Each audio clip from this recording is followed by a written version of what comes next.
Indian രാഷ്ട്രീയത്തിൽ എപ്പോഴും ഈ മതത്തിൻ്റെ വലിയൊരു പ്രശ്നം വി.പി. സിംഗാണ് മനസ്സിലാക്കിയത്.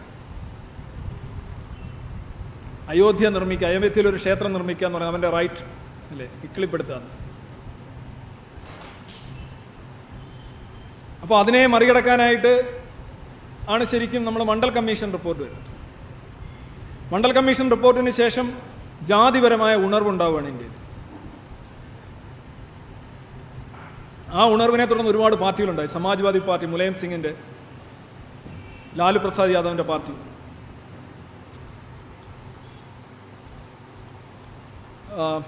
അതേപോലെ കുറേയധികം രാംവിലാസ് പാസ്വാൻ്റെ പാർട്ടി, മായാവതിയുടെ, കാൻഷിറാമിൻ്റെ പാർട്ടി, നിങ്ങൾക്കറിയാം ജാതി അടിസ്ഥാനത്തിൽ കുറേ പാർട്ടികളുണ്ട്. ആ പാർട്ടികൾ വളരെ നല്ല പ്രകടനങ്ങൾ കാഴ്ചവെക്കാൻ തുടങ്ങി. കാരണം ജാതി എന്ന് പറയുന്നത് ആളുകളെ കൺസോൾഡേറ്റ് ചെയ്യാനായിട്ടുള്ള നല്ലൊരു ടൂളാണ്.